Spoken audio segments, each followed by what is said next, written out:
Welcome to DSC buddy channel. So ఈ వీడియోలో అయితే మనము టీఎస్సి టెట్కి సంబంధించి గ్రామర్ పార్ట్ అయితే చూద్దాము. సో దీంట్లో ఏంటంటే నేను పురుషాలని ఉంది, దీని నుంచి మనకి ప్రథమ పురుష, మధ్యమ పురుష, ఉత్తమ పురుష అని ఉంటాయి వీటిల్లో.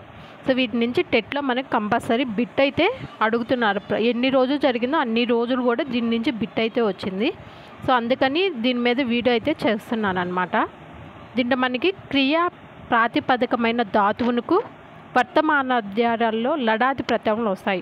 సో ఇక్కడ మనకి లడాదులు ఇచ్చారు, అలాగే వాటి యొక్క అర్థము, వాటి యొక్క ఉదాహరణ కూడా ఇచ్చాడు.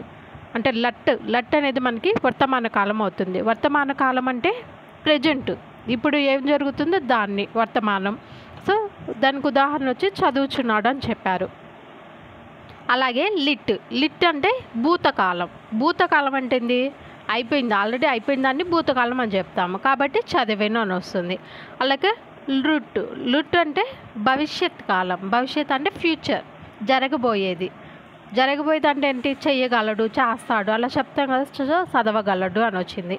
అలాగే లాట్ అనేది తాధర్మ తచ్చీలం మొదలైనవి అన్నాను, అంటే చదువును అని వస్తుంది, దానికి ఉదాహరణ వచ్చి. అలాగే లూట్ అంటే ఆశీస్సు, శాపం, సంప్రార్థన విధి అని వస్తుంది. సో దానికి ఉదాహరణ వచ్చి కళ్ళగెడ్డును అని ఇచ్చారు. అలాగే లెజ్ అంటే వ్యతిరేకము, దానికి వ్యతిరేకము. ఇప్పుడు చదువుతాడు అని చెప్పాం, దానికి వ్యతిరేకం వచ్చి చదవడు, దాన్ని లెజ్ అంటాం. సో ఈ లడాదులు అనేవి 3 విధములైన పురుషాలను కలిగి ఉంటాయి. చెప్పుకున్నాక మనకి ప్రథమ పురుష, మధ్యమ పురుష, ఉత్తమ పురుష అని 3 అయితే కలిగి ఉంటాయి. సో దీంట్లో ప్రథమ పురుష అంటే ఏంటి? అతడు, వారు అనే అర్థంలో ప్రథమ పురుష అనేది ప్రయోగించబడుతుంది. సో ఇప్పుడు ఫర్ ఎగ్జాంపుల్ తీసుకున్నాం, ఇక్కడ 3 ఫ్రెండ్స్ ఉన్నారు. ముగ్గురులో 2 ఫ్రెండ్స్ ఒక చోట ఉన్నారు, ఒక ఫ్రెండ్ ఎక్కడో ఉన్నాడు. సో ఆ 2 ఫ్రెండ్స్ కలిసి ఎక్కడో లేని ఫ్రెండ్ గురించి అక్కడ మాట్లాడుకుంటున్నారు అనమాట. సో అతడు అక్కడ లేని వాడి గురించి మాట్లాడుకునేది ప్రథమ పురుష కిందకు వచ్చింది. సో ప్రత్యయాలు ఇక్కడ ఇచ్చారు చూడండి. ప్రత్యయాలు వచ్చి ఏకవచనము డూ అని వస్తుంది. అతడు అంటే చదువుచున్నాడు, వెళ్ళగలడు.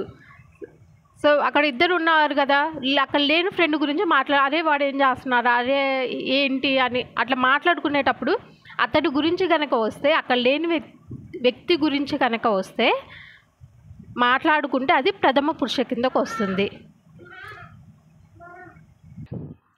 నెక్స్ట్ వచ్చి మనకి మధ్య పురుష అంటే యుష్మతార్థంలో, అంటే నీవు, మీరు అనే అర్థాల్లో మధ్యమ పురుష అనేది ప్రయోగించబడుతుంది. మధ్యమ పురుష అంటే నీ గురించి మాట్లాడడానికి, నువ్వేం చేస్తున్నావు, నువ్వు నీ గురించి వచ్చేటప్పటికి ఇక్కడ మధ్యమ పురుష అనేది అవుతుంది. నెక్స్ట్ వచ్చి ఉత్తమ పురుష అంటే నా గురించి నేను మాట్లాడితే అది ఉత్తమ పురుష. నేను చదువుచున్నాను, నేను నడుస్తున్నాను, ఇలా నా గురించి కనుక చెప్తున్నట్లయితే అది ఉత్తమ పురుష అవుతుంది. సో ఇక్కడ ఏంటి? లింగ ప్రసక్తి గల పురుష అనేది ప్రథమ పురుష అవుతుంది. లింగ ప్రసక్తి గల పురుష. సో ప్రథమ పురుష. ఉత్తమ పురుష అంటేనేమో నీ గురించి, మధ్యమ పురుష అంటేనేమో ఎదుటి, అంటే 2 ఉన్నారు, వాళ్ళల్లో పక్కన వ్యక్తి గురించి మాట్లాడితే అది మధ్యమ పురుష, అంటే నీ గురించి అని. ఇక్కడ ప్రథమ పురుష అంటే అక్కడ లేని వ్యక్తి గురించి మాట్లాడడం అన్నమాట. సో 2 ఉన్నారు, అక్కడ లేని వ్యక్తి గురించి మాట్లాడితే అది ప్రథమ పురుష కిందకు వస్తుంది.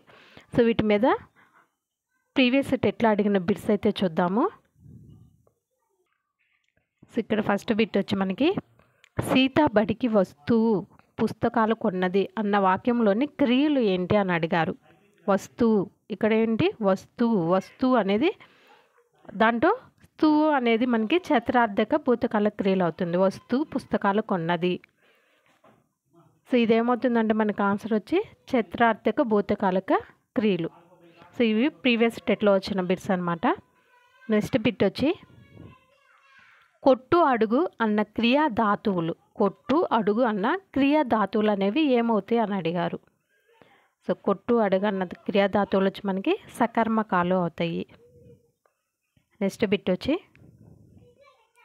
క్రింది వాక్యాలలో అకర్మక క్రియతో ఉన్న వాక్యం ఏంటి?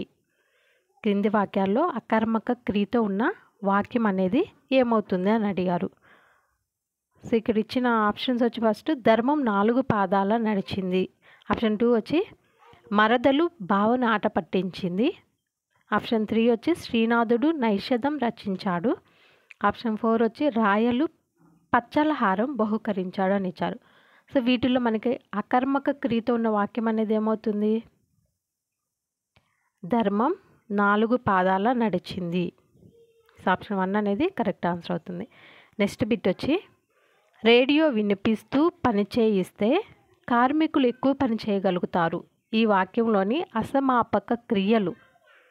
ఇక్కడ ఏమి ఇచ్చారు? రేడియో వినిపిస్తూ పని చేయిస్తే కార్మికులు ఎక్కువ పని చేయగలుగుతారని ఇచ్చారు. అసమాపక క్రియ అంటే ఇక్కడ వినిపిస్తూ స్తూ అని ఇచ్చారు. అని పని చేయిస్తే స్తే వస్తే మనకి చేత్రార్థం, వినిపిస్తూ వస్తేనేమో చతురార్థకం అవుతుంది. సో చతురార్థకం అవుతాయి ఇవి.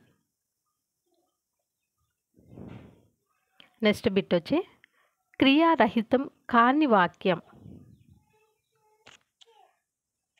సో ఇక్కడ ఇచ్చిన ఆప్షన్లో మనకి క్రియారహితం కాని వాక్యం అనేది ఏమవుతుందని అడిగారు. క్రియారహితం అంటే క్రియ లేని పదం అక్కడ. సో క్రియ లేని పదం అనేది ఏమవుతుంది? ఊబిలో దిగకూడదు. ఊబిలో దిగకూడదు అనేది క్రియారహితం కాని వాక్యం. క్రియారహితం కాని వాక్యం ఊబిలో దిగకూడదు. నెక్స్ట్ బిట్ వచ్చి గ్లాసు పగిలింది అనే వాక్యంలోని క్రియ ఏంటి అని అడిగారు. సో గ్లాసు పగిలింది అనే వాక్యంలోని క్రియ అనేది ఏ క్రియ అవుతుంది? అకర్మక క్రియ అవుతుంది. నెక్స్ట్ బిట్ వచ్చి నెక్స్ట్ దేశానికి స్వతంత్రం వచ్చినా చాలామందికి పరతంత్రం పోలేదు అన్న వాక్యంలోని అసమాపక క్రియ అనేది ఏంటి అని అడిగారు. సో దీని ఆన్సర్ వచ్చి మనకి అప్యార్థక క్రియ. నెక్స్ట్ బిట్ వచ్చి ప్రాచీన కావ్య భాషకు నేటికి ప్రామాణికంగా భావించే వ్యాకరణ గ్రంథం ఏంటి అని అడిగారు. ప్రాచీన కావ్య భాషకు నేటికి ప్రామాణికంగా భావించే వ్యాకరణ గ్రంథం. సో ఆన్సర్ వచ్చి మనకి బాల వ్యాకరణం. నెక్స్ట్ బిట్ వచ్చి ఆనంద్ రవికి ఆర్థిక సహాయం చేశాడు. ఈ వాక్యంలోని క్రియను భవిష్యత్ కాలంలోకి మార్చి రాస్తే. సో ఇక్కడ వాక్యం ఇచ్చారు ఆనంద్ రవికి ఆర్థిక సహాయం చేశాడు అని. సో ఈ వాక్యాన్ని భవిష్యత్ కాలంలోకి మార్చి రాస్తే అన్నాడు. సో అదేమవుతుంది? భవిష్యత్ కాలంలోకి మార్చి రాస్తే ఏమవుతుంది? ఆనంద్ రవికి ఆర్థిక సాయం చేస్తాడు. ఇక్కడ ఫస్ట్ చేయలేదు అని ఇచ్చాడు, అతడు వ్యతిరేకార్థకం. చెయ్యడు అని కూడా వ్యతిరేకార్థకం అవుతుంది. చేస్తున్నాడు అంటే ప్రజెంట్, అది వర్తమానం కిందకు వచ్చింది. సో చేస్తాడు అనేది భవిష్యత్తు కిందకు వస్తుంది. నెక్స్ట్ బిట్ వచ్చి గోయి బహువచన రూపం గోతులు. గోయికి వచ్చి బహువచనం వచ్చి గోతులు అవుతుంది. ఈ రూపం ఏర్పడుటకు గోయి శబ్ద చివరి వర్ణానికి వచ్చిన ఉపవిభక్తి అనేది ఏమవుతుంది అని అడిగారు. సో ఉపవిభక్తి శబ్దం చివర గోతులకి వచ్చిన ఉపవిభక్తి అనేది ఏమవుతుంది? తి. నెక్స్ట్ బిట్ వచ్చి భవిష్యత్ కాలిక అసమాపక క్రియ అనేది ఏంటని అడిగారు. భవిష్యత్ కాలిక అసమాపక క్రియ వచ్చి చేతరార్థకం. నెక్స్ట్ బిట్ వచ్చి కార్యకారణ సంబంధాన్ని సూచించేది. సో కార్యకారణ సంబంధాన్ని సూచించేది కూడా మనకి చేతరార్థకమే. నెక్స్ట్ బిట్ వచ్చి ఒక పని తర్వాత మరొక పని జరగడాన్ని సూచించేది. ఒక పని తర్వాత మరొక పని జరగడాన్ని సూచించేది అని అడిగారు. సో ఏమవుతుంది? అనంతార్థక వాక్యం అవుతుంది. నెక్స్ట్ బిట్ వచ్చి అనంతార్థక ప్రత్యయం అనేది ఏమవుతుంది? సో ఏమవుతుంది? వీటిల్లో అనంతార్థక ప్రత్యయం అనేది డున్ అనేది అనంతార్థక ప్రత్యయం అవుతుంది. నెక్స్ట్ బిట్ వచ్చి క్రియ జరిగిన విధానాన్ని తెలియజేసేవి. సో ఇక్కడ ఒక సెంటెన్స్లో మనకు అక్కడ పని జరిగిందని తెలియజేసేది ఏం తెలియజేస్తాయి?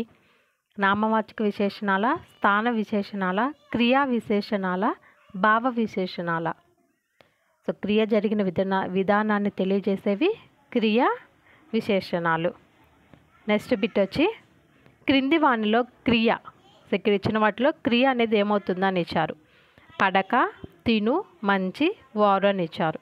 సో వీటిలో మనకి క్రియ అనేది తిను అనేది క్రియ అవుతుంది. నెక్స్ట్ బిట్ వచ్చి క్రింది వాటిలో వర్గ తృతీయ వర్ణాలు ఏమవుతాయి అని అడిగారు. వర్గ తృతీయ వర్ణాలు అనేవి ఏమవుతాయి అని అడిగారు. సో కింద ఇచ్చిన వాటిలో వర్గ తృతీయ వర్ణాలు అనేవి ఏంటి? గచడ తపలు, గచడ తప. నెక్స్ట్ బిట్ వచ్చి మనం అక్షరమాలలో వాడుతున్న తలకట్టు బ్రహ్మలిపిలో కనిపించిన విధం ఏంటి అని అడిగారు. అక్షరమాలలో వాడుతున్న తలకట్టు అనేది బ్రాహ్మలిపిలో కనిపించిన విధం. సో దీనికి ఆన్సర్ వచ్చి మనకి అడ్డుగీత. నెక్స్ట్ బిట్ వచ్చి వర్ణమాల ప్రకారం సరి అయిన వరుస ఏది? వర్ణమాల ప్రకారం సరి అయిన వరుస. దీనికి ఆన్సర్ వరుసగా అనేది ఏమొస్తుంది మనకి? కచ్చట తప్ప, కచ్చట తప్ప. నెక్స్ట్ బిట్ వచ్చి ధృత ప్రాకృతికం కాని మాట. ధృత ప్రాకృతికం కాని మాట అనేది ఏమవుతుంది? బాలుడు. నెక్స్ట్ బిట్ వచ్చి ముఖయత్రంలో ధ్వని పుట్టే పైభాగాలను ఏమంటారు? ముఖయత్రంలో ధ్వని పుట్టే పై భాగాలని ఏమంటారు అని అడిగారు.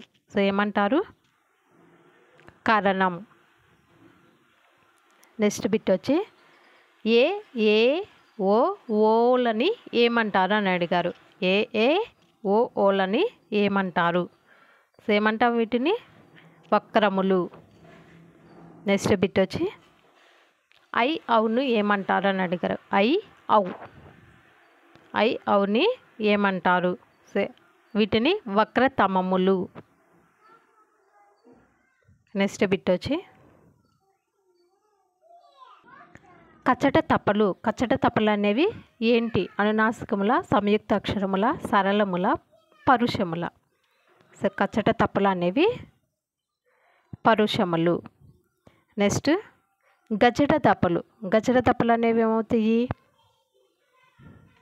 సరళములు అవుతాయి. నెక్స్ట్ బిట్ వచ్చి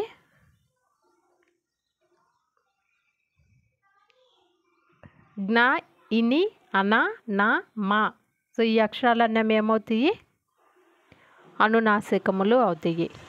నెక్స్ట్ బిట్ వచ్చి వర్గ ద్వితీయ చతురాక్షరములను ఏమంటారు?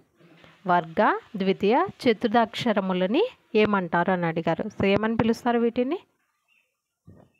వర్గ యుక్కులు అని పిలుస్తారు. వర్గ యుక్కులు. నెక్స్ట్ బిట్ వచ్చి యా, రా, లా, వా, అలా, బండిరాలు అనేవి ఏమంటారు? సో వీటిని ఏమని పిలుస్తాము? అంతస్తములు. నెక్స్ట్ బిట్ వచ్చి ఊష్మములకు స్పర్శములకు మధ్య నుండునవి. ఊష్మములకి స్పర్శములకు మధ్య ఉండేవి ఏముంటాయి? అంతస్తముల, వర్గయుక్కుల, అనునాసికముల, పరుషముల. సో దీనికి అంతస్తములు. నెక్స్ట్ బిట్ వచ్చి సా, షా, సా, హాలు అనేవి ఏమవుతాయి? సో దీంట్లో మనకి సా, షా, సా, హాలు అనేవి ఊష్మములు, ఊష్మములు అవుతాయి. నెక్స్ట్ బిట్ వచ్చి ఇవి క్రమంగా సంయుక్త సంశ్లేష అక్షరాలు గల పదాలు అని అడిగారు. సో కింద ఇచ్చిన వాటిలో మనకి సంయుక్త సంశ్లేష అక్షరాలు గల పదాలు అనేవి ఏమవుతాయి? సో సంయుక్త అంటే ఏంటి? సంయుక్త అక్షరాలు అంటే ఏంటి? సంయుక్త అక్షరం అంటే ఒక హల్లుకి మరొక హల్లు ఒత్తి చేరినట్లయితే, ఒక హల్లుకి మరొక హల్లు అనేది ఒత్తి చేరినట్లయితే దానిని సంయుక్త అక్షరం అంటాము. ఇప్పుడు కాకుంది, కాకి వేరే ఒక అక్షరం యొక్క ఒత్తు ఇక్కడ దీంట్లోనే ఎగ్జాంపుల్గా ఉంది చూడండి. సంయుక్త, కాకి తావొత్తుంది. సో సంయుక్త అంటే ఒక హల్లుకి వేరొక హల్లు యొక్క ఒత్తు వచ్చి చేరినట్లయితే దాన్ని సంయుక్త అక్షరం అంటాము. అంటే ఒక హల్లుకి వేరొక హల్లు యొక్క ఒత్తు. నెక్స్ట్ సంశ్లేష. సంశ్లేష అంటే ఏంటి?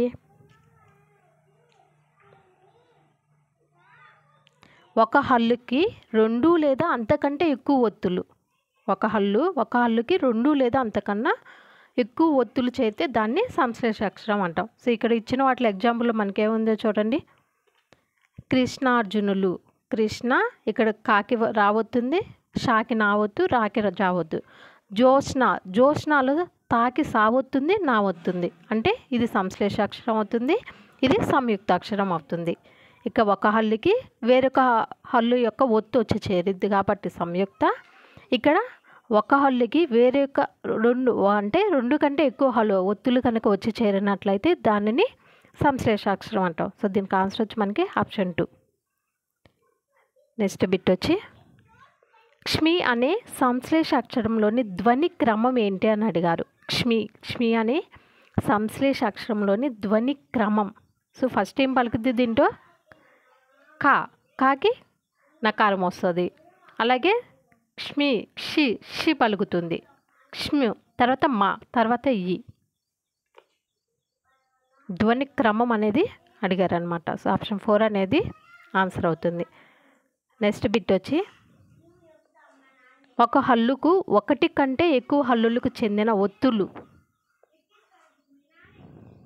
ఒక హల్లుకు 1 కంటే ఎక్కువ హల్లులకు చెందిన ఒత్తులు చేరితే దాన్ని ఏమంటారు అని అడిగారు.